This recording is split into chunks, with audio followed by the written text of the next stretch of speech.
بسم اللہ الرحمن الرحیم۔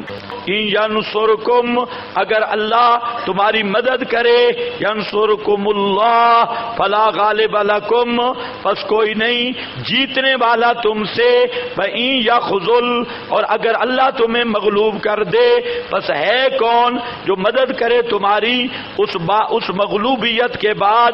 اور دستور العمل یہ ہے اللہ ہی پر بھروسہ کرتے ہیں المؤمنون، ایمان والے۔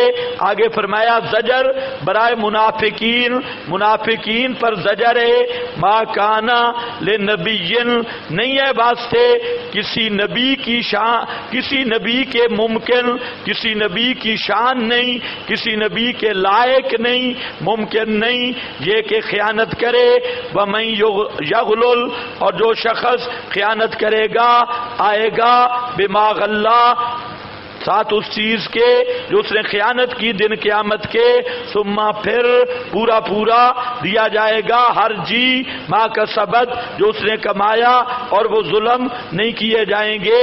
افمن اتبع رضوان اللہ، آیا وہ شخص جو پیروی کرے اللہ کی رضوان کی، کمن اس طرح ہو سکتا ہے جو لوٹے بے سخط من اللہ، اللہ کے غصہ کے ساتھ، یعنی خائن ہو۔ ومأواہ جہنم، اور ٹھکانہ اس کا جہنم ہے۔ وبئس المصیر، اور مذمت جہنم بہت برا ٹھکانہ ہے۔ اب یہ کیا ہے ما کانا لنبی ان یغل، مانا تو یہی ہے جو میں نے آپ کو بتا دیا۔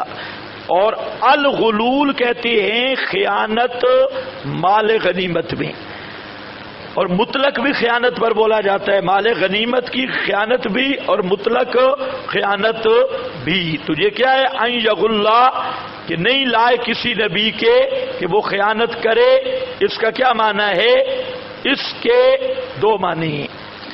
ایک معنی عامت المفسرین نے ایک واقعہ جہاں لکھا اور ترمذی میں حدیث ہے، اس کا آسرا لیا کہ جنگ بدر میں ایک چادر تھی، اور وہ چادر بہت خوبصورت تھی، تو نبی کریم صلی اللہ علیہ وسلم وہ مال غنیمت میں آئی اور وہ چادر گم ہو گئی۔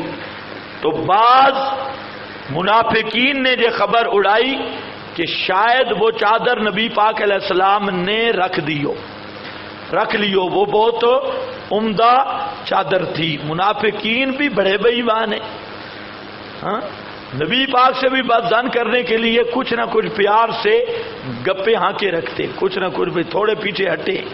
اب یہ چھوٹی سی موقع ملا کہ وہ چادر، اور تجویز انہوں نے یہ کی کہ دیکھو جی نبی پاک کے لیے تو سب کچھ جائز ہے، مال غنیمت ہے، آپ کا حق ہے، تو لگتا یہی ہے کہ وہ چادر بڑی خوبصورت تھی، آپ نے رکھ لی ہوگی، تو آپ کے لیے تو بہرحال جائز ہے، کوئی نہیں، آپ بڑے آدمی ہیں، کوئی مسئلہ نہیں ہے۔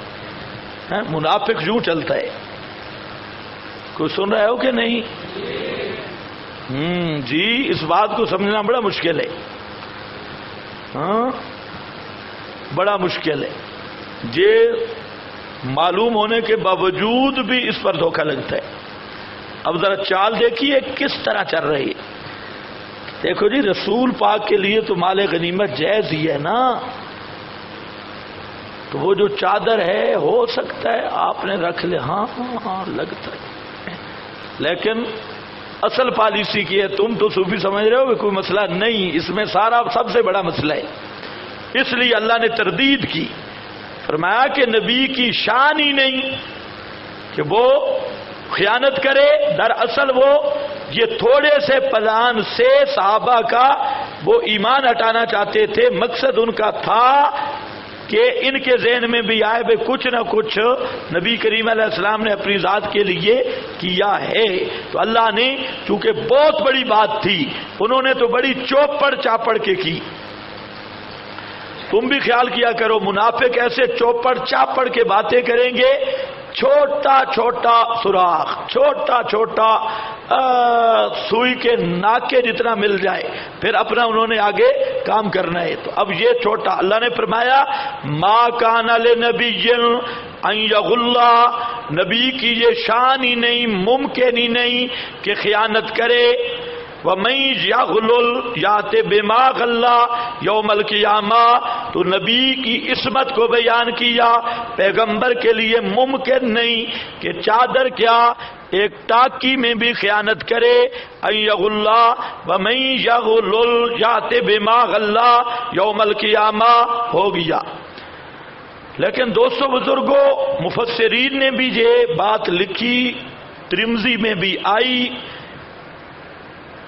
لیکن بات بن نہیں رہی۔ یہاں پر تو مسئلہ چل رہا ہے احد کا، یک دم وہ چادر درمیان میں کہاں آ گئی بدر والی؟ وہ واقعہ تو پیش آیا ہے بدر والا، چادر کا قطیفہ آیا، اس کا انکار نہیں کر رہا، خیال رکھو، لیکن اس کو یہاں فٹ کرنا اس آیت کے تحت تو کوئی بظاہر تو سمجھ وجہ نہیں آ رہی کہ ما کان لنبی ان یغل، اوپر کیا چل رہا ہے احد، درمیان میں بدر، پھر آ گئی ایک آیت۔ تو اس لیے بعض محققین نے یہاں پر ایک زبردست بات کی، فرماتے ہیں کہ جہاں ما کان لنبی لفظ نبی کا ہے، جو غلول عام امت کے حق میں وہ خیانت فی المال ہے، مال غنیمت، اور نبی کے شان کے لحاظ سے غلول ہے مسئلہ چھپانا۔ نبی کے لیے غلول کیا ہے؟ مسئلہ چھپانا۔ منصب پیغمبر ہوتا ہے مسئلہ بیان کرنا۔ نبی اگر مسئلہ چھپائے تو یہ غلول النبی بنتا ہے۔ تو یہاں پر بھی بات ہوئی ہے ما کان لنبی ان یکتم شیئا من کتاب اللہ، ان یکتم شیئا من کتاب اللہ۔ تو جہاں غلول خیانت سے مراد ہے مسئلہ میں سے کچھ چھپا لینا، پیغمبر ماں کا اب بات بن گئی، پیغمبر نے تمہارے تمام تبصرہ کر دیا قرآن کے ذریعے، پیغمبر کریم نے سارا تبصرہ تمہیں سنا دیا جو تمہارے احوال احد پہ تبصرہ تھا۔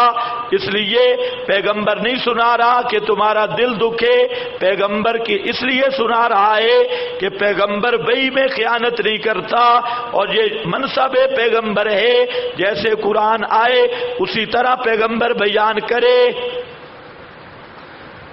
کچھ سمجھ آئیے؟ بولو شابش۔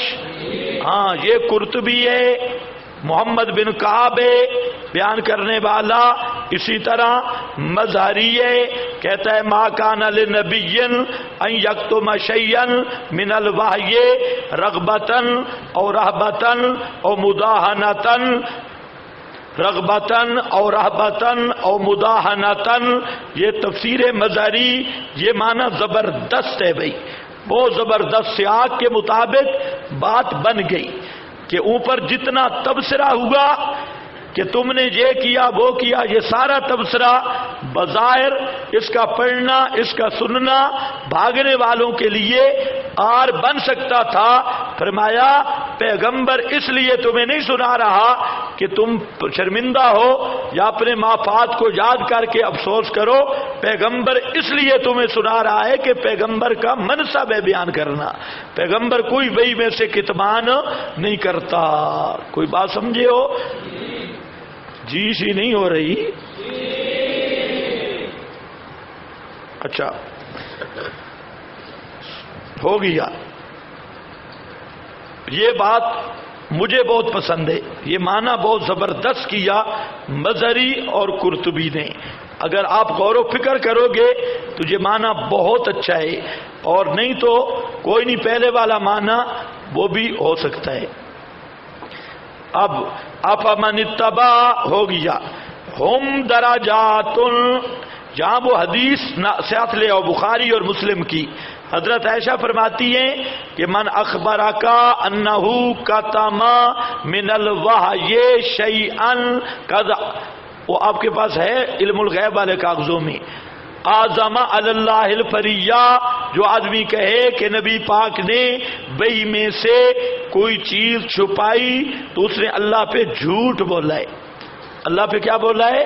کیوں؟ لِأَنَّهُ يَقُولُ بَلِّغْ مَا أُنزِلَ إِلَيْكَ مِن رَبِّكَ فَإِن لَّمْ تَفْعَلْ، ایک لفظ بھی نہ پہنچایا فَمَا بَلَّغْتَ رِسَالَتَهُ، تو پیغمبر نے کوئی چیز چھپائی نہیں ہے۔ خیال کرو یہ جو صوفی ہے نا، اللہ صوفیوں کو ہدایت دے، انہوں نے کہا دو علم تھے، دو۔ حضرت ابو ہریرہ کہتے ہیں میرے پاس دو علم ہیں، ایک علم تو بسست ہوں، میں بتا رہا ہوں، اور اگر دوسرا علم میں زہر کروں میری گردن ماری جائے۔ لگ گئی یہ حدیث صوفیوں کے ہاتھ، توبہ توبہ توبہ۔ کہتے ہیں یہ علم باطن تھا، علم باطن۔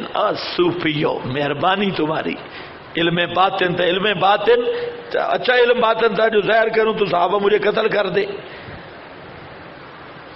تو ہے باطن والا علم تو ہوا نا، جس کو آدمی زہر کرے تو واجب القتل بن جاتا ہے۔ واہ صوفیوں، اور سنی ہو یہ حدیث تم نے یا نہیں؟ ہاں بولتے کیوں نہیں؟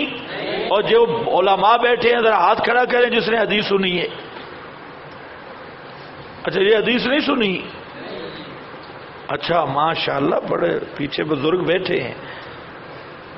نہیں سنی تو پھر نہیں سناتا، سنی ہے تو پھر فائدہ نہیں ہے۔ ہاں بھائی، تو حضرت ابو ہریرہ کہتے ہیں دو علم ہیں، اور یار دوسرا جو علم تھا نا، وہ علم وہ تھا جو آج میرے پاس ہے۔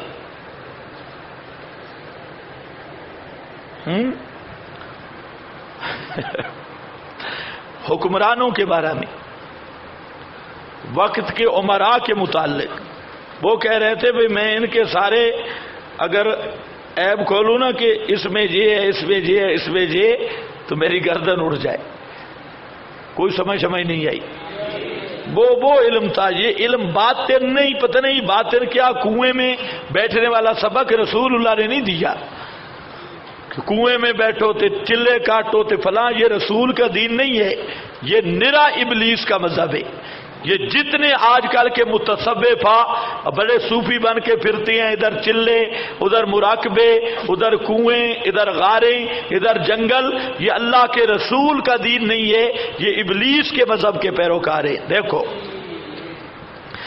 لہم درجات عند اللہ، پاس سے ان کے رسول پاک پر جو بھئی آئی آپ نے کھل کر بتا دیا، کسی کی کوئی رعایت نہیں کی، صاف صاف بتایا، برابر بتایا۔ یہ نہیں ہے کہ کچھ علم چھپا کے بھی رکھا۔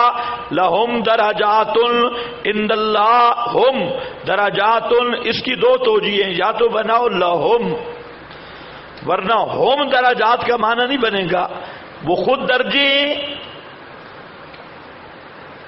ان کے لیے درجات ہیں، یہ بھی ٹھیک ہے، یا ہم اولو درجات، وہ درجوں والے ہیں، کئی درجوں والے، مغضوبین بھی، متبعین رضائے حق بھی، ان کے درجے ہوں گے۔ قیامت کے دن کافروں کے بھی درجے ہوں گے، عذاب کے بھی درجے ہوں گے، مومنوں کے بھی درجات ہوں گے، انعامات کے بھی درجات ہوں گے۔ تو مغضوبین اور ان دونوں کی باتیں، ان اللہ واللہ بصیر بما یعملون،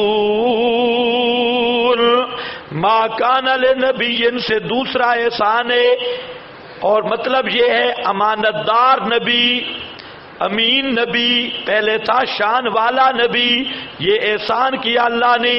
اور دوسرا احسان ما کان لنبی، منت ثانی، امین نبی مل گیا۔ میں نے کہا صحابہ پہ کتنے احسانوں کا ذکر آئے گا؟ 3، یہ دوسرا، اور اب تیسرا آ گیا